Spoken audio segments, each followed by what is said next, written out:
September 17 అనగానే ఒక అతి పెద్ద చర్చ కనిపిస్తుంది వినిపిస్తుంది.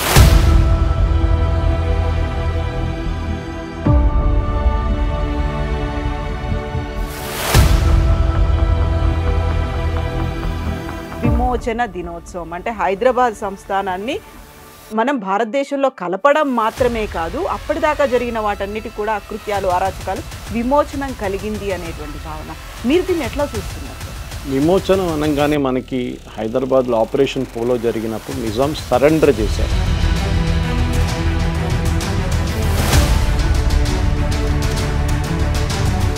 Indian army had to fight it's way through. Vijayawada వైపు నుంచి ఇక్కడ అప్పుడు బెజవాడ అంటారు, ఇటువైపు నుంచి కర్ణాటక వైపు నుంచి, మెడ్రాస్ వైపు నుంచి, షోలాపూర్ వైపు నుంచి 4 హీ వాంటెడ్ ఉర్దూస్తాన్. దీన్ని ఉస్మానిస్తాన్గా మారుస్తాను నేను హైదరాబాద్ అని చెప్పిన మంచి ఈ నిజాం. అప్పుడు పటేల్ గారు చెప్పారు, జవహర్ తుమ్ జో కల్ రే బహుత్ బడా గల్తీ కర్ రే. ఆర్టికల్ 370 కూడా అంతే. ఇదంతా చేసిన నెహ్రూ పని ఆ టైంలో. కానీ we gave them a lot of freedom. అది ఎన్నో అత్యాచారాలు, ఒక్కొక్క ప్లేస్ ఈ పథకాల కానివ్వండి, మిగతా ప్లేస్ కానీ. ఇప్పుడు మన హైదరాబాద్ కర్ణాటక అంటాం, మనం మహారాష్ట్ర, వాళ్ళు జరుపుకుంటున్నారండి ఎన్నో సంవత్సరాల నుంచి. They are doing. ఎందుకు చేయట్లేదు అక్కడ? ఎందుకు భయపడుతున్నారు? హిస్టరీ మర్చిపోతుంది వీళ్ళైతే. History should never be forgotten. Telangana liberation day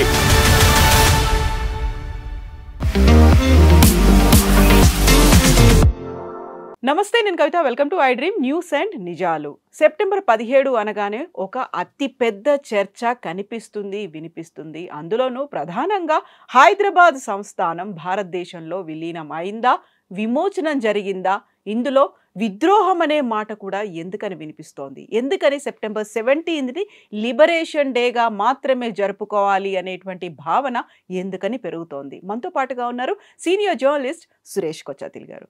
sir నమస్కారం. నమస్తే సార్, సెప్టెంబర్ 17 అనగానే ఈ చర్చ అనేది ఆల్మోస్ట్ డికేడ్స్ నుంచి జరుగుతూనే ఉంది, అలా కొనసాగుతూనే ఉంది. సెప్టెంబర్ 17 అంటే ఖచ్చితంగా అది విమోచన దినోత్సవం. అంటే హైదరాబాద్ సంస్థానాన్ని మనం భారతదేశంలో కలపడం మాత్రమే కాదు, అప్పటిదాకా జరిగిన వాటన్నిటి కూడా అకృత్యాలు అరాచకాలు విమోచనం కలిగింది అనేటువంటి భావన. మీరు దీన్ని ఎట్లా చూస్తున్నారు సార్? విమోచనం అనగానే మనకి హైదరాబాద్లో ఆపరేషన్ పోలో జరిగినప్పుడు నిజాం సరెండర్ చేశారు. Exact words surrender document sign చేసి, జనరల్ ఎద్రూస్, ఆయన he was not a Indian, he had I think Syrian descent and something else, Egyptian descent. Nizam ఆయన ఓన్ ఆర్మీని ట్రస్ట్ చేయలేదు ఎప్పుడు. సో సరెండర్ చేశారు పరేడ్ గ్రౌండ్లో. సరెండర్ ఎప్పుడు చేస్తారు? మీరు ఓడిపోయినప్పుడు సరెండర్ చేస్తారు. మీరు విలీనం చేసినప్పుడు సరెండర్ చేయరు కదా. ఆ ఆపర్చునిటీ ఆగస్ట్ 15 కన్నా ముందు వచ్చింది. ఎందుకంటే నిజాం, అందరూ అనుకుంటున్నారు ఆగస్ట్ 15 డిసైడ్ చేశారు విలీనం కావాలన్నా లేదని. కాదు, 1921 నుంచే ఆయన గొడవ మొదలు పెట్టాడు. నేను భారతదేశంలో కలవను.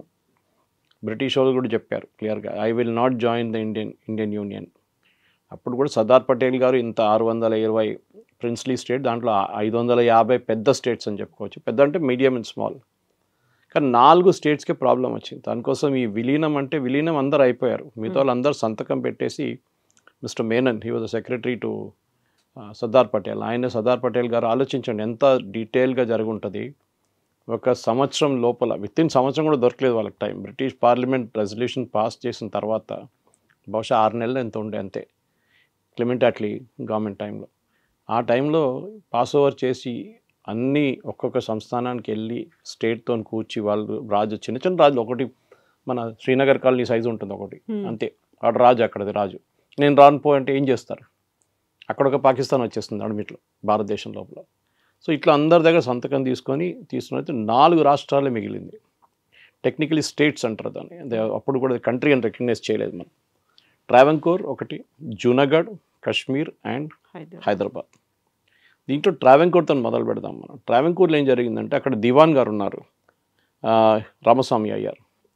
హీ డిసైడెడ్ దట్ నేను ట్రావెన్కోర్ని భారతదేశంలో కలపను, రాజుకి చెప్పేశారు మార్తాండ్ వర్మ గారికి, వాళ్ళ రాయల్ ఫ్యామిలీకి, that we will not join the Indian union.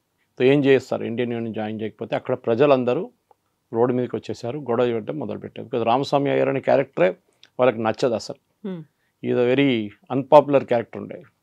ఒకటి he was not technically Malayali అంటే ఈజ్ అ తమిళన్.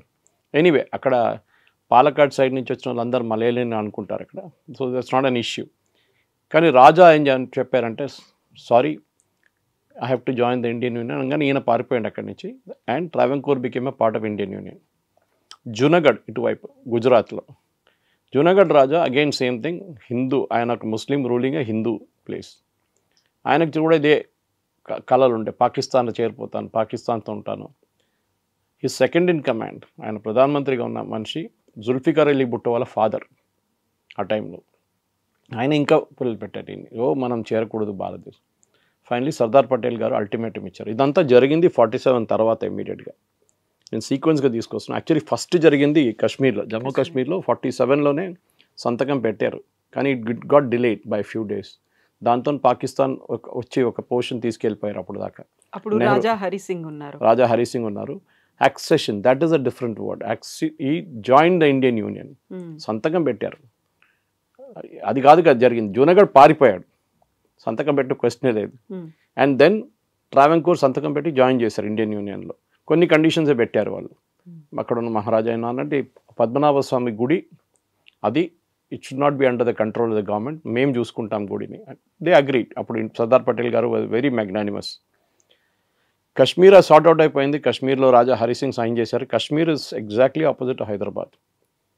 హిందూ రాజా ruling over Muslim population, majority Muslim. ఇక్కడేమో ఒక నిజాం ముస్లిం పాపులేషన్ని, ఆయన ముస్లిం రాజా ఒక హిందూ పాపులేషన్ మీద రాజ్ చేస్తున్నారు. సో పటేల్ గారు జూనగఢ్ సార్ట్అవుట్ చేసుకున్నారు, కశ్మీర్ సార్ట్అవుట్ చేసుకున్నారు, ట్రావెంకోర్ సార్ట్అవుట్ చేసుకున్నారు. మిగిలింది హైదరాబాద్. భారతదేశం నడిమిట్లో ఒక పెద్ద రాష్ట్రంగా పాకిస్తాన్లో చేరిపోతాను ఫస్ట్ నిజాం కళలు ఉండే. జిన్నా గారు వచ్చారు, ఇక్కడ వచ్చి కలిసారు కూడా ఆయన్ని. ఇన్ఫ్యాక్ట్ చాలా ఇంట్రెస్టింగ్ డైలాగ్ ఉంది. ఐ థింక్ ఆ సినిమాలో కూడా చూపించారు ఎక్కడ కూడా ఇది. జిన్నా ఎప్పుడు సిగార్ తాగుతూనే ఉంటారు. నిజాం ముందు వచ్చి కూర్చొని సిగార్ తాగడం మొదలుపెట్టాడు. నిజాం కోపం వచ్చింది, ఎందుకంటే ఆయన ముందు ఎవరు తాగరు, సిగరెట్ తాగరు, ఏం తాగరు. మాట్లాడుతూ కూడా లో వాల్యూమ్లో మాట్లాడతారు అందరు. ఈయనేమో జిన్నా ఇస్ టిపికల్ సూట్ వేసుకుని వచ్చి ఆరోగెంట్ టైప్. సో అడిగారు నిజాం, నీకేం కావాలంటే మాతో విలీనం అయిపోండి అన్నారు. నేను ఎవరి దగ్గర ఆర్డర్ తీసుకొని అన్నారు నిజాం. నేను నాది తీసుకుంటాను. యాక్చువల్లీ ఇన్నర్లో ఈ వాంటెడ్. ఆ టైంలోనే 20 కోట్ల రూపాయలు ఎంతో ఇచ్చారు పాకిస్తాన్కి, హైదరాబాద్ స్టేట్. ఎందుకంటే రేపు ఏమైనా హెల్ప్ కావాలంటే మేము మాకు హెల్ప్ ఇవ్వాలంటే అప్పుడు జిన్నా చెప్పారంటే మేము చూసుకుంటాను. జిన్నా పాస్ట్ అవే ప్రతి ఎర్లీ. అంత మన ఇండిపెండెన్స్ కాగానే వాళ్ళకు ఒక రోజు ముందు వచ్చింది, మనకు 15th వచ్చింది. జిన్నా 6 or 8 months తర్వాత జిన్నా గారు పాస్ట్ అవే.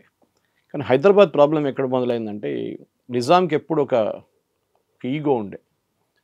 నేనే లోకమంతా నాదే, లోకంలో అన్నిటికంటే రిచెస్ట్ మ్యాన్. రిచెస్ట్ అంటే ఏంటి? నిజాం పేదోళ్ళ దగ్గర నుంచి గుంజుకున్న డబ్బులు అది. వీళ్ళందరూ టైమ్ మ్యాగజైన్ కవర్లో richest man in the world, diamond కొనుక్కున్నాడు, రోల్స్ రాయ్స్ తీసుకున్నాడు. చెత్త కోసం వాడేవాడు రోల్స్ రాయ్స్. అది ఈ రాజు కాదు, not Nizam. It was another Raja in Rajasthan. ఆయన్ని ఒకసారి ఇన్సల్ట్ చేశారు లండన్లో వెళ్ళినప్పుడు. ఏంటి ఇది అని చెప్తే ఆయన సరే అని చెప్పి రోల్స్ రాయ్ ఆర్డర్ చేసి అక్కడ స్వీపింగ్ కోసం వాడుకున్నారు రాజస్థాన్లో. అది I don't remember the raja's name. Anyway, so Nizam ఏం చెప్పారంటే నేను భారతంలో విలీనం కానని ఆ రోజు రాసి ఇచ్చేశారు. సో ఇక్కడ బ్రిటిష్ రెసిడెన్సీ అని ఒక పోస్ట్ ఉండే, ఒకటి British residence, I think Kirk Patrick అనుకుంటా ఆయన పేరు. కోటి ఉమెన్స్ కాలేజ్ ఉంది చూడండి, దాట్ వాజ్ హిస్ హౌస్. కోటి ఉమెన్స్ కాలేజ్ రెసిడెన్సీ అంటారు. ఒక డొమినియన్ స్టేటస్గా ఉన్నప్పుడు కూడా ఆ ఏరియాలో నిజాం వాళ్ళ సైనికులు రారు. కోటి ఉమెన్స్ కాలేజ్ పక్కన, ఇప్పుడున్న కోటి ఉమెన్స్ కాలేజ్ పక్కన అంతా బ్రిటిష్ ఏరియా అని చెప్పుకున్నారు. అదే టైంలో సికింద్రాబాద్ మొత్తం బ్రిటిష్ వాళ్ళ చేతిలో ఉండే.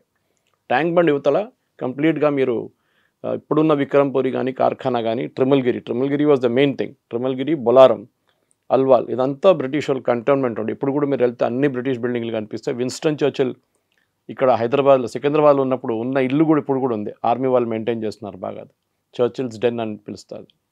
సో నిజాం ప్రాబ్లం ఏంటంటే ఆయనకి ఈ wanted be independent. Patel garu ఒప్పుకోలేదు. No, I will not agree to it. Nehru కొంచెం సాఫ్ట్ కార్నర్ నిజాంకి. ఉండనండి, 1 సంవత్సరం టైం ఇద్దామని చెప్పి ఒక అగ్రిమెంట్ సైన్ చేశారు, కాల్డ్ స్టాండ్ స్టిల్ అగ్రిమెంట్. అంటే ఎక్కడున్నాం అక్కడే ఉన్నాం. పటేల్ అప్పుడు కూడా ఏమన్నానంటే డిఫెన్స్, ఫైనాన్స్, ఎక్స్టర్నల్ అఫేర్స్, ఇంకా 2-3 మేజర్ డిపార్ట్మెంట్లు అంతా మేము చూసుకుంటాం, మీరు ఇంటర్నల్గా మీరు నడిపించుకోండి. But these 5-6 department first agree చేశారు, దాని తర్వాత బ్యాక్అవుట్ చేశారు. ఓకే.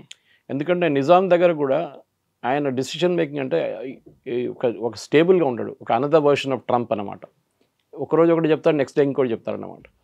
సో నిజాంకి ప్రాబ్లం అంటే లియాఖత్ అలీ కానీ వాళ్ళ ప్రధానమంత్రి కానీ, మిగతా దానికన్నా ముందు ఇంకో ప్రధానమంత్రి కానీ, వీళ్ళందరూ ఎవరు, కిషన్ ప్రసాద్ వెళ్ళిన తర్వాత Hyderabad was never stable politically. Maharaj Krishna Prasad ఉన్నప్పుడు, వాళ్ళ ఫాదర్ ఉన్నప్పుడు, ఈ నిజాం కన్నా ఫాదర్, వాళ్ళ ఫాదర్ ఉన్నప్పుడు స్టేబుల్గా ఉన్నారు. ఐ థింక్ 5th నిజాం తర్వాత I was out of favour Kishan Prasad ji. So హైదరాబాద్లో జరిగిన అత్యాచారాలు, ఎందుకంటే అదే మెయిన్ ప్రాబ్లం ఉండే. ఈ 1930 తర్వాత 45, 40కి వచ్చినప్పుడు కూడా భారతదేశానికి స్వాతంత్రం వస్తుందని తెలిసినప్పుడు కూడా ఒక 10 సంవత్సరాల ముందు నుంచి మనం చూసుకుంటే హిస్టరీ బుక్, మన డాక్టర్ భాస్కర్ యోగి గారు చాలా మంచి పుస్తకం రాశారు ఒకటి దీని గురించి తెలుగులో. I think I given you copy of that in English. దాంట్లో చాలా డీటెయిల్డ్గా రాశారు, విలేజ్ బై విలేజ్. ఆయన చాలా రీసెర్చ్ చేసి, చాలా పుస్తకాలు రెఫర్ చేసి, జర్మనీలో జర్మన్ జ్యూస్తో జరిగిన సెకండ్ వరల్డ్ వార్ హిట్లర్ దగ్గర జరిగిన ఆ జెనసైడ్ని కంపేర్ చేసుకోవచ్చు ఇక్కడ హైదరాబాద్లో జరిగిన రజాకార్ చేతిలో చనిపోయిన హిందువుల గురించి. వేలాది మంది హిందువులు చనిపోయారు. మహిళల్ని అత్యాచారం చాలా మటుకు చేశారు, రేప్ చేశారు, చాలా మటుకు చంపేశారు. పాటలు పాడిన వాళ్ళు కూడా వెంటబడ్డారు. ఆలోచించండి, బతుకమ్మని ఆడినారు. బతుకమ్మ ఒక స్టోరీ చాలా ఉన్నాయి. బతుకమ్మ చెప్పుకుంటూ పోతే మనకు 2-3 గంటలు కావాల్సి వస్తుంది ఏం జరిగింది అనేది ఆ టైంలో. ఈవెన్ మున్షి గారు కూతురు అండ్ సన్నిలో ట్రైన్లో వెళ్తే వాళ్ళని కూడా దింపారు, కానీ వాళ్ళకి తెలియలేదు వాళ్ళని చెప్పేసి. ట్రైన్ నుంచి ఎంతోమందిని గుంజుకొని కిందకి తీసుకొచ్చి చంపేశారు. వీళ్ళ పేర్లతో సహా ఉంది మన దగ్గర రికార్డు, పేర్లతో సహా. కానీ గవర్నమెంట్ ఆఫ్ ఇండియా ఆ రోజు ఆపరేషన్ పోలో జరిగిన తర్వాత సెప్టెంబర్ 17, 1948 ఇండియన్ యూనియన్లో లిబరేట్ చేసి హైదరాబాద్ సరెండర్ యాక్సెప్ట్ చేసిన తర్వాత కాజిం రిజ్వీ ద మెయిన్ విలన్, అంటే మన హిట్లర్ కన్నా ఒక 10 steps అహెడ్ ఆయన, అంతా బ్లడ్ థ్రస్టీ అన్నమాట. ఆయన్ని జైల్లో ఉంచారు కొన్ని రోజులు. దాని తర్వాత ఆయన్ని పాకిస్తాన్ పంపించేశారు. ఎందుకు చేశారో తెలియట్లేదు, నెహ్రూ గారు ఎందుకు చేశారని. We should not have agreed, ఎందుకంటే హీ వాజ్ రెస్పాన్సిబుల్. ఇప్పుడు ఇప్పుడు మన జ్యూస్ గురించి హిట్లర్కి టైంలో జరిగిన అత్యాచారాలకి వాళ్ళ మొత్తం entire Hitlers second in command, third in command అందరినీ తర్వాత న్యూరంబర్గ్ ట్రయల్స్కి తీసుకొచ్చారు. ఈవెన్ సెక్యూరిటీ గార్డ్ని వాళ్ళు తీసుకొచ్చారు, ట్రయల్ చేసి హ్యాంగ్ చేసేస్తారు, ఉరి చేసేస్తారు. ఇక్కడ కూడా జరగాలి ఉండే, ఎందుకు జరగలేదు? అది మన నెహ్రూ గారి ముస్లిం ప్రేమతోనే జరిగిందనమాట. Anyway it's a separate story. కానీ హైదరాబాద్లో జరిగిన అత్యాచారాల గురించి ఇక్కడ ఉన్న పిల్లలకి తెలియాలి. ఇప్పుడు పరేడ్ గ్రౌండ్లో ఒక ఎగ్జిబిషన్ పెట్టారు, చాలామంది పిల్లలు వస్తున్నారు, బస్సులో వచ్చి చూసి వెళ్ళిపోతున్నారు. కానీ పిల్లలకి అసలు ఏం జరిగింది అనేది టెక్స్ట్ బుక్స్లో ఉండాలి. మన టెక్స్ట్ బుక్స్లో ఎక్కడ లేదు. టెక్స్ట్ బుక్లో మ్యాక్సిమం ఉంటుంది operation polo, major general Choudhury, Rudra, ఇట్లాంటి పేర్లు మీకు వినిపిస్తుంది అంతే, రాజేందర్ సింగ్ జీ. కానీ అది 3 రోజులే ఉండే ఆపరేషన్ పోలో. 13th మొదలైంది, 17th ఫినిష్ అయిపోయింది. కానీ హైదరాబాద్ స్టేట్ అనగానే మన హైదరాబాద్ సిటీ అనుకోకూడదు. It was right till Manmad దాకా ఒకవైపు, ఇటువైపు బీదర్ వైపు. సో కర్ణాటక, మహారాష్ట్ర అండ్ తెలంగాణ, ఆంధ్ర వైపు ఎక్కువ లేకుండా టిల్ మెడ్రాస్. ఈ హైదరాబాద్ స్టేట్ని ఇక్కడ జరిగిన ఎంతమందిని చంపారు అని తీసి లిస్ట్ తీస్తే మీకు 2000 నుంచి 3000 మంది పేర్లు వస్తాయి మీకు, రికార్డెడ్ నేమ్స్ ఫ్రమ్ ఆర్కైవ్స్. వాళ్ళ ఫ్యామిలీస్ ఇప్పుడు కూడా మనకు తెలుసు ఏమేమి అత్యాచారాలు జరిగినాయి, ఎంతమందిని ఒకటేసారి చెట్టుకు వేలాడదీశారు, ఉరి తీశారు. అట్లాంటి చాలా ఇన్స్టెన్సెస్ ఉన్నాయి. మీరు చెప్పుకుంటూ పోతే పెద్ద పెద్ద స్టోరీస్ ఉన్నాయి దాని మీద. కానీ చాలా ఇంపార్టెంట్ ఏంటంటే అది మర్చిపోకూడదు ఎప్పుడు ఏం జరిగింది అనేది. Why did it happen? ఎందుకంటే నిజాంకి ఒక ఫోబియా ఏంటంటే, నేను హిందూ పాపులేషన్ మెజారిటీ ఉన్నారు కదా, నేను ముస్లిమ్స్ని తీసుకొస్తే ఇక్కడ ముస్లిం స్టేట్ అయిపోతుందని. ఆఫ్ఘాన్స్ని తీసుకొచ్చాడు, పష్టూన్స్ని తీసుకొచ్చాడు, బీహార్ యూపీ నుంచి, అప్పుడు బీహార్ యూపీ లేదనుకోండి, నార్త్ ఇండియా నుంచి ముస్లిమ్స్ తెచ్చుకున్నారు. వాళ్ళకి కాంట్రాక్ట్ ఇచ్చేసారు, మీరు ఏమైనా చేసుకోండి, ఇక్కడ అది చేసుకోండి, బిజినెస్ చేసుకోండి అని చెప్పి. ఎందుకు ఆఖరికి ఆయన పర్సనల్ బాడీ గార్డ్స్ కూడా ఆఫ్రికా నుంచి తెచ్చుకున్నారు. ఆఫ్రికన్ క్యావెలరీ గార్డ్స్ అంటారు, ఏసీ గార్డ్స్. మాసప్ ట్యాంక్ పక్కన AC guard, that is where they use to stay originally, African cavalry guards. అంత భయం ఉండే ఆయనకి, ఒక ఫోబియా ఉండే. ఆయన మీద బాంబ్ దాడి చేశారు కింగ్కోటి దగ్గర, మనకు అందరికి తెలుసా స్టోరీ. కానీ దాంట్లో ఈ ఎస్కేప్డ్. నిజాం చేసిన అత్యాచారాలు, ఎందుకంటే ఆయన కాజిం రిజ్వీ మీద వేయడం కాదు. సో మీరు ఫైనల్ అనాలిసిస్ అడగొచ్చు, ఇది విలీనమా, విమోచనమే. ఎందుకంటే Indian army had to fight it's way through. Vijayawada వైపు నుంచి ఇక్కడ అప్పుడు బెజవాడ అంటారు, ఇటువైపు నుంచి కర్ణాటక వైపు నుంచి, మెడ్రాస్ వైపు నుంచి, షోలాపూర్ వైపు నుంచి 4 లింక్స్ ఆఫ్ ఇండియన్ ఆర్మీ వచ్చారనమాట. లాస్ట్ పరేడ్ గ్రౌండ్లో కలిశారు అందరు కలిసి. సో హైదరాబాద్లో స్టేట్లో జరిగిన అత్యాచారాల గురించి ఒక డీటెయిల్గా ఎంక్వైరీ జరగాల్సి ఉంటే ఇప్పుడు జరగలేదు. చాలామంది ఇప్పుడు ఎవరు లేరు అనుకోండి, ఆ జనరేషన్లో ఎవరు లేరు ఇప్పుడు, కానీ ఉన్నారు చాలామంది. దాశరథి పోయిటరీ ఆ టైంలో ఎంత బ్యూటిఫుల్ పోయిటరీ రాశారంటే తెలుగులో, భాస్కర్ గారి పుస్తకాలు ఉన్నాయి అదంతా. సో ఈ పిల్లలకి, ఇప్పుడున్న పిల్లలకి ఈ స్టోరీ చెప్పాలండి కవిత గారు. It is very very important. మన ఇండిపెండెన్స్ మూవ్మెంట్లో కూడా చూడండి, అహోం రాజుల గురించి ఎక్కడ ఒక మెన్షన్ లేదు. 800 సంవత్సరాలు అస్సాంలో కాలు పెట్టిన ముగల్స్ని అహోం రాజులు.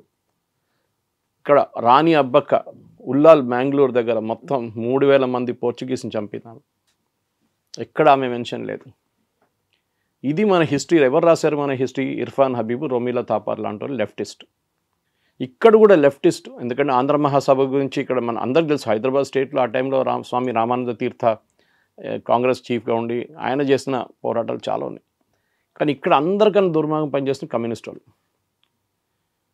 వాళ్ళు రష్యాకి వెళ్ళారు ఆ టైంలో. ఇక్కడ నడుస్తున్న గొడవకి తెలిసిపోయింది వాళ్ళకి, ఇప్పుడు భారతదేశానికి స్వాతంత్రం వచ్చేస్తుంది, హైదరాబాద్ విలీనం అయిపోతుంది, మనం ఏం చేయాలి, మన రోల్ ఏమైపోతుంది అని స్టాలిన్ వెళ్ళి కలిశారు రష్యాలో. మన దగ్గర నుంచి ఒక డెలిగేషన్ వెళ్ళింది అక్కడికి. స్టాలిన్ ఒక మ్యాప్ తీసి హైదరాబాద్, అప్పుడున్న హైదరాబాద్ స్టేట్ మ్యాప్ తీసి ఇక్కడ నుంచి నాకు సీ రూట్ చూపించండి అని చెప్పారు. సముద్రం ఎక్కడ ఉంది? సముద్రం లేకుండా ఏ దేశం బతకలేరు. నేపాల్ పరిస్థితి చూస్తున్నాం కదా ఇప్పుడు. సముద్రం కావాల్సిందే, ఎందుకంటే అక్కడి నుంచి మనకు యాక్సెస్ ఉంటుంది, అన్ని షిప్స్ వస్తుంది, మిగతా అన్నీ వస్తుంది. లేదని చెప్పారు. దాంతో నేనేం చేయను చెప్పేసి ఆయన రిజెక్ట్ చేశారు. కానీ మన వాళ్ళు తిరిగి వచ్చి స్టాలిన్ చాలా హ్యాపీ ఉన్నారని చెప్పారు. కానీ వాళ్ళు అక్కడి నుంచి ఒక స్టేట్మెంట్ ఇష్యూ చేశారు, స్టాలిన్ హజ్ రిజెక్టెడ్ హైదరాబాద్స్. వీళ్ళేమనుకున్నారు, రష్యన్స్ హెల్ప్ తీసుకొని రష్యన్ టెరిటరీని భారతదేశంలో క్రియేట్ చేద్దామని చెప్పి, కమ్యూనిస్ట్ క్యూబా లాంటి, ఇప్పుడున్న నార్త్ కొరియా లాంటి ఒక దేశం తయారు చేద్దాం భారతదేశం నడిమిట్లో, ఒక కమ్యూనిస్ట్ హార్ట్లాండ్.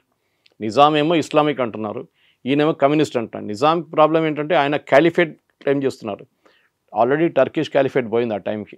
సో ఒక లీడర్ అది ముస్లిం వరల్డ్ అని చెప్పి నేను అయిపోతాను అనుకున్నారు ఆయన, కానీ ఆయనకు కాలేదు.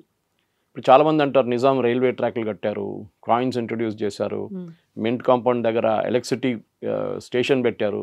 కరెక్టే, ఎవరి కోసం పెట్టారు? ఎవరి కోసం? ఎవరు డబ్బులు?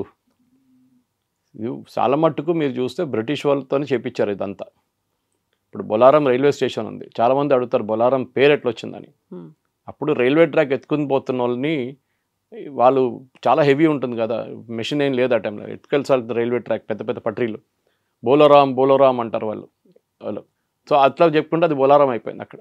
సో అట్లాంటి చాలా స్టోరీస్ ఉన్నాయి.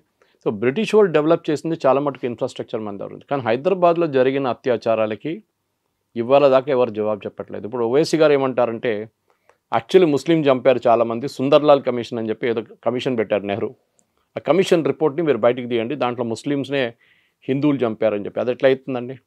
నిజాం పరిపాలిస్తున్నాడు, కాజిం రిజ్వీ రజాకార్లు ఉన్నారు, వేలాది మందిని చంపితే హిందువులు ఎట్లా చనిపోయారండి? హిందువులనే చంపారు వాళ్ళు, ముస్లిమ్స్ ఎట్లా చనిపోయారు మళ్ళీ?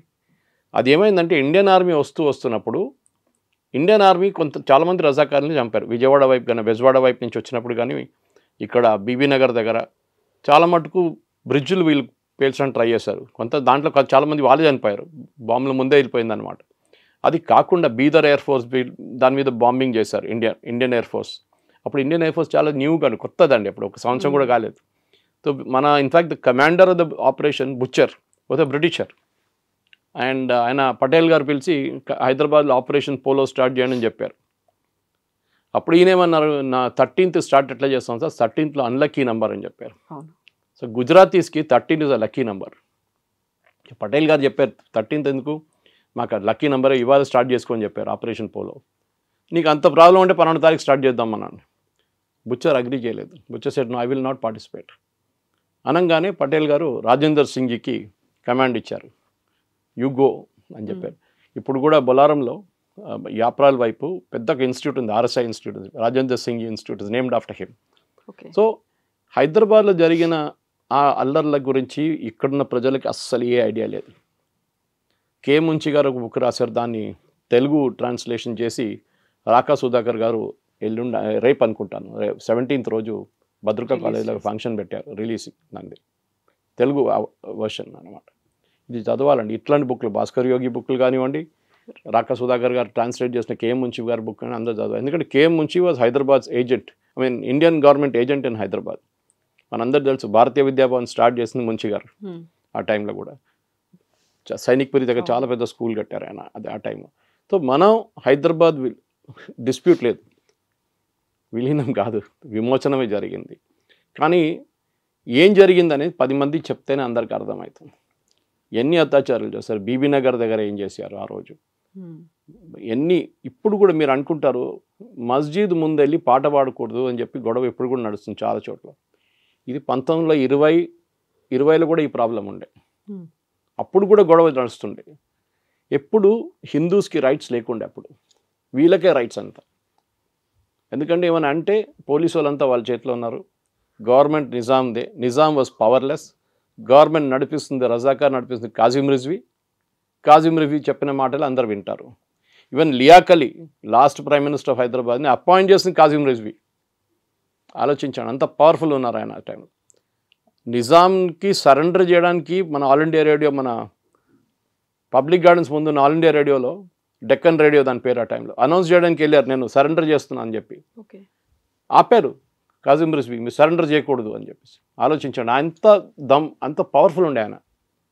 కానీ ఇల్ ప్రిపేర్డ్ ఆర్మీ, ఎందుకంటే వాళ్ళ దగ్గర ఎక్కువ ఏం చెప్తారు ఆయుధాలు లేవు, ఏం లేవు. సిడ్నీ కాటన్ అని ఒక బ్రిటిషర్ ఉండే, ఆయన మన Hakimpet Bidar air force base use చేసి, ఆ టైంలో కూడా ఉంది హకీంపేట్ బీదర్ అంతా, అక్కడ ఆయుధాలు తీసుకొని ట్రై చేశారు, తీసుకొచ్చారు కానీ వాడలేకపోయారు అది ఇండియన్ ఆర్మీ వచ్చేదాకా. సో హైదరాబాద్ ఈ విలీనం అని చెప్తారు కమ్యూనిస్ట్ వాళ్ళకి, కానీ కమ్యూనిస్ట్ వాళ్ళు లాస్ట్ ఆ లైన్ యూజ్ చేశారు. That's irony of it. విమోచనానికి కొట్లాడిన కమ్యూనిస్టులు ఆంధ్ర మహాసభ నుంచి బయటకు వచ్చి వాళ్ళు ఫస్ట్ దాంట్లో ఉండి దూరిపోయారు మెల్లగా. మన కాంగ్రెస్ వాళ్ళకి తెలియదు వీళ్ళు కమ్యూనిస్ట్ వాళ్ళు ఎట్లా గేమ్ ఆడతారని. లాస్ట్కి వాళ్ళకి తెలిసింది. అది చాలా పెద్ద పెద్ద ఫిగర్స్ ఉన్నారు, కొండా లక్ష్మణ్ బాపూజీ గారు కానివ్వండి, కేవీ రంగారెడ్డి గారు, పెద్ద పేర్లు చెప్పుకుంటే పోతే మేధావులు ఉన్నారనమాట. కానీ ప్రాబ్లం వాజ్ ఈ కమ్యూనిస్ట్ వాళ్ళు ఏం చేశారు, మొత్తం మూమెంట్ని హైజాక్ చేసేసారు. నిజాం వ్యతిరేకంగా కొట్లాడే బదులు ట్రాక్ మార్చేసి జమీందారులు, పట్వారీలు, దేశ్ముఖీలు, వీళ్ళు పెద్ద నిజాం కన్నా డేంజరస్ అని చెప్పి కమ్యూనిస్ట్ వాళ్ళు వాళ్ళ మీద దాడి చేయడం మొదలుపెట్టారు. తెలంగాణ సాయుధ రైతాంగ పోరాటం అనేది కూడా కరెక్ట్. ఇప్పుడు ఆలోచించి అదే నక్సలిజం తర్వాత నక్సలిజంగా మారింది. కమ్యూనిస్ట్ వాళ్ళకి ఇనిషియల్ ఏముండే అంటే నేను చెప్పినట్టు వాళ్ళకి కమ్యూనిజం ఇక్కడ ఒక కమ్యూనిస్ట్ స్టేట్ తయారు చేయాలని ఉండే వాళ్ళ స్ట్రాటజీ. నిజాం ఎట్లని పోతాడులే, భారతదేశంలో విలీనం కాకూడదు, ఇది కమ్యూనిస్ట్ స్ట్రాటజీ ఉండే ఆ టైంలో. మగ్దున్ మొయిదీన్ చాలామంది ఉన్నారు పేర్లు చెప్పుకుంటూ పోతే. సో కమ్యూనిస్ట్ వాళ్ళ రోల్ కూడా దీంట్లో ఎగ్జామిన్ చేయాల్సింది, ఎందుకంటే again it's a big subject. వాళ్ళు చేసిన అత్యాచారాలు, వాళ్ళు చేసిన కుట్రలు చాలా ఉన్నాయి దీంట్లో. భారతదేశంతో ఉన్న మనుషులు ఒకరోజు ట్రాకే మార్చేశారు. MIM party, communal MIM party, అందరూ మా హిందువులు చంపుతున్నారని చెప్పి ఎంఐఎం పార్టీని ఒక్కటే రోజులో మొత్తం ట్యూన్ మార్చేసి ఎంఐఎం చాలా secular party, MIM should be respected అని చెప్పి స్టోరీ మార్చేశారు కమ్యూనిస్ట్ వాళ్ళు. I'm talking of 1930, 1940. ఇది కమ్యూనిస్ట్ వాళ్ళ యాక్చువల్ రోల్. సో ఇక్కడున్న ఆర్య సమాజ్ కానివ్వండి, Arya Samaj had a great role, చాలా పెద్ద రోల్ ప్లే చేశారు ఆర్య సమాజ్. కాంగ్రెస్ కూడా మనం క్రెడిట్ ఎక్కడ ఇంగ్లీష్లో అంటారు give credit where it is due అని చెప్పి, కాంగ్రెస్ వాళ్ళు కూడా స్వామి రామానంద్ తీర్థ కానీ మిగతా వాళ్ళందరూ they really fought for it. చెప్పుకుంటూ పోతే పెద్ద ఒక లిస్ట్ ఉంది కాంగ్రెస్ లీడర్స్ కూడా. కానీ ఆ టైంలో జరిగిన దాంట్లో ఆర్య సమాజ్ని పక్కన పెట్టారు. తర్వాత కమ్యూనిస్ట్ వాళ్ళు అందరికన్నా పెద్ద గొడవ కమ్యూనిస్ట్ వాళ్ళు ఏం భయం ఉండంటే హిందువులు కంప్లీట్ యునైటెడ్ అయిపోతారు. అప్పుడు ఒక జనసంఘ్ లేదు, ఎవరు లేరు ఆ టైంలో. Arya Samaj was representing Hindus ఆ టైంలో. ఆర్య సమాజ్కి రోల్ ఇవ్వకూడదు, ఆర్య సమాజ్ దీంట్లో రోల్ లేదని చెప్పాలని చెప్పి వాళ్ళు చాలా ట్రై చేశారు. అది మనకు అందరికి తెలుసు ఆర్య సమాజ్ ఏం చేశారు ఆ టైంలో. వాళ్ళు స్పెషలీ ఘర్వాపసి చేయడంలో చాలా మటుకు వాళ్ళు ట్రై చేశారు ఆ టైంలో. అది కాకుండా హిందువుల్ని జాగృతం చేయడానికి ఎక్కడెక్కడ వరంగల్ నుంచి మొత్తం తెలంగాణ మొత్తం వాళ్ళు తిరిగారు వాళ్ళ ట్రూప్స్. వాళ్ళ దాంట్లో కూడా చాలామందిని చంపారు రజాకారులు. సో ఆర్య సమాజ్ రోల్తోనే కాంట్రవర్సీ స్టార్ట్ అయింది. ఆంధ్ర మహాసభని ఫస్ట్ ఉన్న ఎడిషన్లో, సెకండ్ ఉన్న edition, third, fourth conference, fifth conference అది బాగా జరిగింది. కానీ లాస్ట్కి వచ్చేదాకా మొత్తం స్టేజ్ మీదే కొట్టుకున్నారు. They said we are nothing to. ఇంకా చెన్నారెడ్డి గారు అందరూ ఉన్న టైంలో వీళ్ళు వెళ్ళిపోయారు స్టేజ్ మీద నుంచి కాంగ్రెస్ లీడర్స్ అందరూ, మాకు వద్దు వీళ్ళతో అసలు సంబంధమే లేదని చెప్పి ఆంధ్ర మహాసభతో మనం కమ్యూనిస్ట్ వాళ్ళు హైజాక్ చేసుకున్నారని చెప్పి. So forget the story of surrender జరిగింది. ఆ పిక్చర్ ఇప్పుడు కూడా ఉంది. తర్వాత పటేల్ గారు బేగంపేట ఎయిర్పోర్ట్ వచ్చినప్పుడు దండం పెట్టి నిజాం దండం పెట్టారు ఆయనకి. That is the act of ఎక్కడ ఎంత హ్యారగెంట్గా మాట్లాడే మనిషి లాస్ట్ పటేల్ గారి ముందు తల ఉంచి యూనో లిటరలీ అపాలజైజ్ చేసుకున్నారు ఆ చేసిన అత్యాచారాలకి. పటేల్ గారికి ఒక సాఫ్ట్ కార్నర్ ఉండే నిజాంతో, అదే ప్రాబ్లం ఉండే, దానికోసం ఆయన ఈజీగా పోనిచ్చారు. తర్వాత ఇందిరాగాంధీ గారు ప్రైవీ పర్సెస్ అబాలిష్ చేసిన తర్వాత నిజాం దగ్గర ఉన్న డబ్బులన్నీ పోయినాయి. నేను ఇప్పుడు కూడా చెప్తున్నానండి, నిజాంకి డబ్బులు ఎందుకు ఇచ్చారు మళ్ళీ రిటర్న్? ఇప్పుడు కూడా అంటాం జేకబ్ డైమండ్ ఉంది 400 కోట్లు. ఎవరు డబ్బులు అండి? ఎవరబ్బా సొమ్ములు ఇదంతా? ఎవరయ్యే సొమ్ములు ఇదంతా ప్రజల సొమ్ముది. అది తీసుకొని ఆడుకున్నారు వీళ్ళు.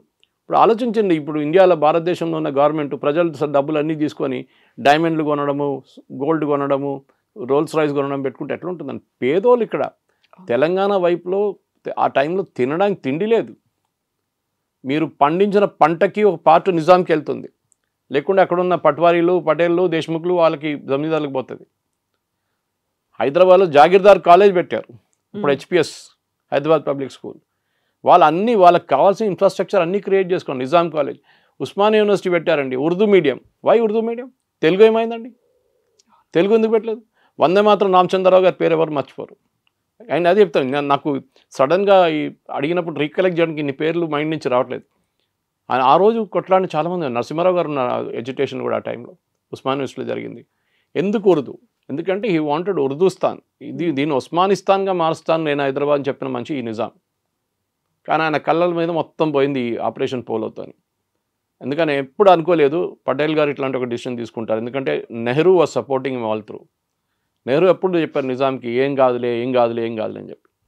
ఎవరు వాళ్ళని యునైటెడ్ నేషన్ పంపించడం రెడీగా ఉన్నారని భారతదేశం ఎందుకు అంగీకరించుకున్నారు?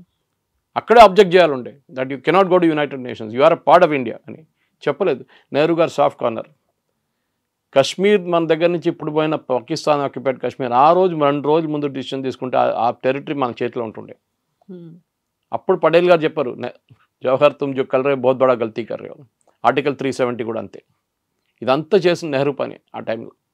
హైదరాబాద్ ఈజీగా మీరు 48 దాకా వెయిట్ చేయక్కర్లేదు, 47లోనే మనకు వచ్చేస్తుండే. చాలామంది చంపిన వాళ్ళు, వీళ్ళు రజాకాలు చంపిన చాలామంది బతుకుంటుంటాయి ఆ టైంలో.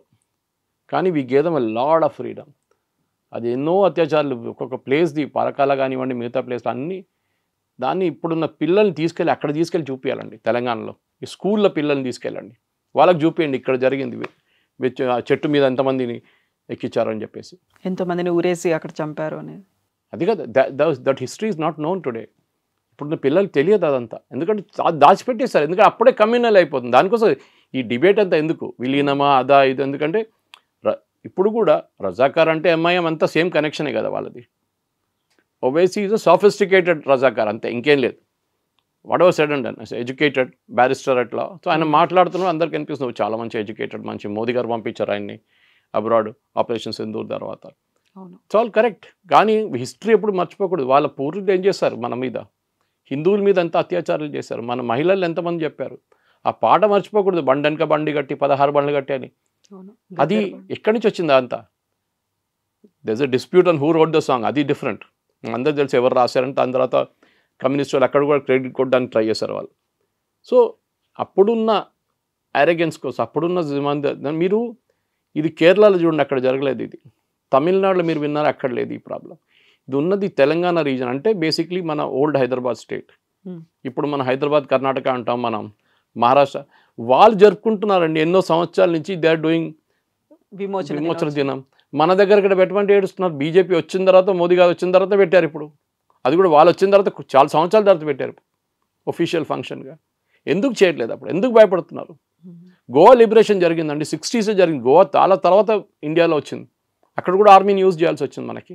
వాళ్ళు సెలబ్రేట్ చేసుకుంటారు, అది ప్రాబ్లం లేదు వాళ్ళకి. మన దగ్గర చేయడానికి భయపడుతున్నారు. కర్ణాటకలో అప్పుడు కాంగ్రెస్ గవర్నమెంట్ స్టార్ట్ చేశారు సెలబ్రేషన్, మన వాళ్ళు భయపడుతున్నారు. ఇక్కడ తెలంగాణలో అప్పుడు ఈ బీఆర్ఎస్ అయితే చెప్పక్కర్లేదు, ఓ ఏం జరగలేదు, చేయకూడదు, సెలబ్రేటే చేయకూడదు అని చెప్పి కేసీఆర్. వీళ్ళు మర్చిపోకూడదు, వాళ్ళ even Kharge garu mother and sister were killed. Mallikarjun Kharge garu అమ్మగారిని అక్కన చెల్లెని గుర్తులేదు ఎగ్జాక్ట్లీ చంపారు రజాకార్లు. రజాకార్లు. ఆయన ఏం పొన్న స్టేట్మెంట్ ఇస్తున్నాడు, దే డైడ్. ఎవరు డైడ్ ఏంటండి, చంపారు వాళ్ళని. మీరు చెప్పడానికి భయపడుతున్నారు ఖర్గే గారు. నేను ట్వీట్ చేశాను ఆయనకి. హిస్టరీ మర్చిపోతుంది. వీళ్ళు ఏంటంటే 10 ఓట్ల కోసం వీళ్ళు అమ్మని అమ్ముకుంటారు, నాన్న అమ్ముకుంటారు వీళ్ళు. అట్లాంటి మనుషులు ఉన్నారు మన దగ్గర కొన్ని పార్టీలు. ఇది problem. History should never be forgotten. Telangana liberation day పిల్లలకి స్కూల్ బుక్లో సపరేట్ చాప్టర్గా పెట్టాలి. అప్పుడు చేసిన అత్యాచారాల గురించి డిస్క్రిప్షన్ ఉండాలి. అప్పుడు జరిగిన స్పెసిఫిక్ ప్లేసెస్ గురించి కూడా డీటెయిల్గా ఉండాలి. ఎక్కడెక్కడ ఏమేమి మేజర్ ఇన్సిడెంట్స్ జరిగిందో. అది కాకుండా ఇప్పుడు తెలంగాణ మెమోరియల్ చెప్పి గన్ పార్క్ దగ్గర ఒకటి, ఇంకా సికింద్రాబాద్ మన క్లాక్ టవర్ దగ్గర ఒకటి పెట్టారు లిబరేషన్ తెలంగాణది. అది పిల్లలు అప్పుడు జరిగిన అది ఫైటింగ్ దాంట్లో జరిగిన దానికి పెట్టారు. ఇప్పుడు వాళ్ళు చెన్నారెడ్డి మనల్ని కాల్ చంపారు కదా 3. నేను ఉన్నాను ఉస్మానియాలో ఆ టైంలో స్కూల్లో చదువుకుంటున్నాను. 1969. I was born in 62. So I stayed in there only in that place. ఆ టైంలో ఎంతమంది, ఫస్ట్ కాచిగూడలో ఉంటుండే మేము. రైల్వే ట్రాక్ పట్రీ పక్కన పడి ఉంటాయండి డెడ్ బాడీలు పిల్లలు, యంగ్స్టర్స్ది. అది సపరేట్ తెలంగాణ స్ట్రగుల్ ఉండేది. That is post independence. Before independence జరిగింది, మనం దాని గురించి మాట్లాడాలి. అదేలాగా తెలంగాణ హైదరాబాద్ నడిమిట్లో ఎక్కడైనా పెట్టండి, ఇందిరా పార్క్ అయినా పెట్టండి, లేకుంటే సిటీ నడిమిట్లో ఎక్కడ పెద్ద ప్లాగ్ పెట్టి తెలంగాణ విమోచనం కోసం ఆ టైంలో కొట్లాడిన వాళ్ళు, ఆ టైంలో చనిపోయిన వాళ్ళు అందరి పేర్లు పెట్టాలండి. ఎక్కడో పల్లెటూరులో కాదు, అక్కడ పెట్టండి కరెక్టే, నోపురాలు. సిటీ లోపల కూడా ఉండాలి, పెద్ద మెమోరియల్ ఉండాలి ఒకటి. There everybody's name. ఇప్పుడు మనం మార్టేస్ మెమోరియల్ అని చెప్పి ఆర్మీ వాళ్ళది పెట్టారు ఢిల్లీలో, అట్లనే same thing should be done here because they were also martyrs. Hyderabad కోసం పేర్లు ఎన్ని ఉన్నాయండి అట్లాంటివి. చాలామంది తుపాకీలు తీసుకొచ్చి ఎక్కడి నుంచో రేడియో స్టేషన్ స్టార్ట్ చేశారు మన వాళ్ళు. ఎక్కడి నుంచో స్మగుల్ చేసుకొచ్చి రేడియో స్టేషన్ పెట్టి దాని నుంచి బ్రాడ్కాస్టింగ్ మొదలుపెట్టారు. ఎందుకంటే ఇక్కడ డక్కన్ రేడియో అని ఉండే ఒకటి. అప్పుడు షోయబుల్లా ఖాన్ని చంపారు సిటీలో, మన అందరూ తెలుసు. హి వాజ్ ద ఫేమస్ జర్నలిస్ట్. చేయి కోసేశారంట 2 చేతులు రోడ్డు మీద. ఆ జమరుద్ టాకీస్లో ఈ కాసిం రిజ్వీ ఇచ్చిన స్పీచ్ తర్వాత జరిగింది అది. ఎందుకంటే అప్పుడున్న పత్రికలు అన్నీ నిజాం జిందాబాద్. అప్పుడు ఉర్దూ పత్రికలన్నీ ఒకటో 2 ఇంగ్లీష్ పత్రికలు, మన డెక్కన్ క్రానికల్ ఉండే టైంలో ఒకటో 2 హిందీ ఉండే. వాళ్ళు ఒకటే జిందాబాద్ వాడలేదు, కానీ వాళ్ళు బంద్ చేసి పడేశాడు Nizam. Nizam is responsible for. ఆయన ఆ టైంలో ఆయన కూడా ట్రయల్లో పెట్టాలి ఉండే, కానీ పటేల్ గారికి ఏదో సాఫ్ట్ కార్నర్ ఉండే, పోనీలే ముసలోడు ఏం చేసుకుంటాడని చెప్పేసి. కానీ దే రియలీ సిటీ అప్పుడు జరిగిన కన్వర్షన్స్ కవిత గారు మొత్తం అప్పుడు హరిజన్స్ అంటారు, ఇప్పుడు మన పదం వాడట్లేదు, దళిత్స్ అంటాం మనం. దళిత్స్ని కన్వర్ట్ చేశారు వీళ్ళు. వాళ్ళు ఫోర్స్ కత్తి పెట్టి ఇప్పుడే మార్చుకొని రిలీజన్ అని చెప్పి మార్చారు చాలా మటుకు. సినిమాలు తీశారు అక్కడిక్కడ, మన గూడు నారాయణ రెడ్డి గారు రజాకార్ తీశారు, కానీ the entire story was not told in that. చెప్పారు చాలా మటుకు, దాంట్లో చాలా కట్స్ చేసేసారు సెన్సార్ బోర్డు వాళ్ళు. కానీ జరిగిన అత్యాచారాలకి government of India should publish a complete record. ఎవరు జరిగింది, ఎవరు ఏం చేశారని చెప్పి చాలా పుస్తకాలు ఉన్నాయి. ఇప్పుడు చెప్పినట్లు ముంచి గారి బుక్ ఉంది, మన భాస్కర్ యోగి గారి బుక్ ఉంది. అన్నీ తీసి చాలా మటుకు research paper state archive library తార్నాకాలో ఉంది, అక్కడ తీసుకొని డీటెయిల్ తీసుకొని మొత్తం ఒక కన్సైజ్ కంపెండియం 5-6 సంవత్సరాలు తీసుకోండి. It should be publish so that పిల్లలకి కూడా చెప్పాలి ఇది ఏం జరిగింది ఆ రోజు. That should be very very clear. Complete record చేసి ఇన్ఫాక్ట్ నేను చెప్పినట్లు ఆ మార్టర్స్ కూడా వాళ్ళ పేర్లు కూడా సిటీలో ఎక్కడో ఒక చోట్ల పెట్టాల్సింది. అది అందరిది ఆల్మోస్ట్ ఐ థింక్ 2000-3000 నేమ్స్ వచ్చేస్తుంది దాంట్లో చనిపోయిన వాళ్ళది. అదంతా అక్కడ పెట్టాల్సింది. Yes sir, thank you so much sir. Thank you. Thank you.